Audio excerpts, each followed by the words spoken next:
Hopping into the NES bucket here. What better game to review next than Final Fantasy 1 on the NES?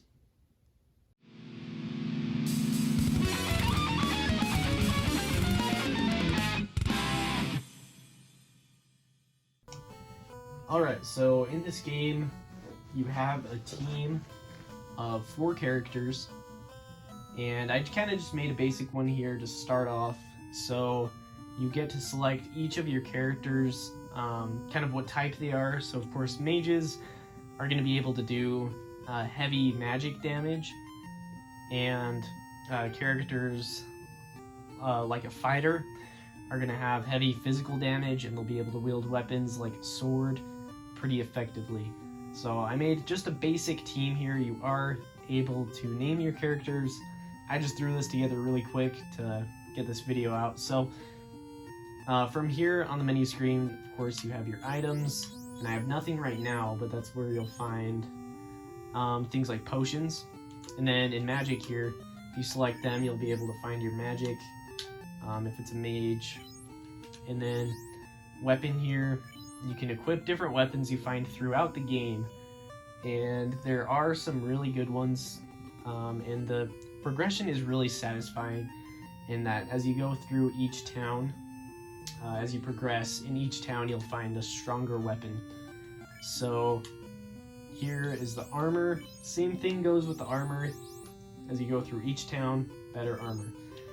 So, and then status here, pretty much you'll be able to see all your character's stats and when they level up. So this is the town that's right where you start the game pretty much, and as you'll see, immediately to your left is the inn, and if you go inside, you're able to save your game. It does require gold. However, I never had an issue where I didn't have enough gold to be able to save the game. So yeah, of course, the first save point is going to be 30 gold. And then as you go through the game, each town will get more and more, but you will be getting more and more gold from each encounter. So coming up here is your weapons and armor. So you're able to buy your armor here, and of course your weapons in the other one.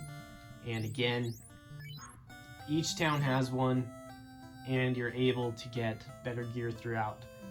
Then you'll see up here there are 2 different kinds of magic. One is more attack based, and you're able to do damage to enemies, and the other one is more healing based and kind of shield based, so you're able to heal your team and kind of defend them with a barrier.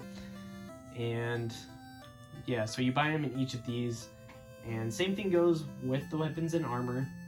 In each of these you are able to get better spells as you go throughout the game. And then these 2 buildings over here, down to the south is the item store where you're able to buy potions, and to the north is where you revive your teammates. If one does go down, you do have to go there to revive them. Okay, so I've gone through, I bought some gear. So you go into your menu here, and of course to equip magic, it kind of already goes in place. So taking a look at magic here, I just bought fire to start off, and as you can see, you do get more slots as you level up, but starting off, you just have level 1, and you have room for 1 spell. Same thing goes with my red mage over there. So Ben here, we're going to want to equip him a weapon. So to equip, he's currently holding the weapon. You can trade weapons throughout your characters, but just go and equip that. And then same thing goes for armor. Gonna go ahead and equip it there. You have to go through and equip it. When I first started playing the game, I didn't know you had to do that. You do have to go in and do this manually. It doesn't just automatically go to your character. At least in this version of the game. I don't know. I know that there have been re-releases. I don't know if any of them are different there. Okay, getting into our first encounter here. There are a lot of different enemies, and they do get progressively more difficult throughout the game. So one thing I really like about this game is we'll attack with him here and you'll be able to see it, but each character has an attack animation if they have a weapon. So I'm actually going to use magic with him here. And so, yeah, you'll see that each character has an animation, which is pretty cool. And the fire there. Alright, so at the end, when you've defeated all the monsters, you do get experience and some gold. So one thing I will say about this game is it's kind of grindy. You are going to have to grind some levels in this game, which I was okay with personally, but if you're not a fan of kind of these longer RPGs, that might be an issue for you. However, I do want to point out that the level system is very satisfying. Each time your character levels up, it's very noticeable, and you're able to see just how they leveled up. It'll explain to you what stats were raised.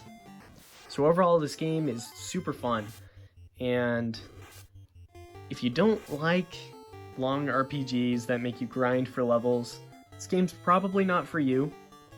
But if you're a fan of that and you like some great RPGs, chances are you've probably already played this one, but if you haven't, absolutely check it out. It's worth playing.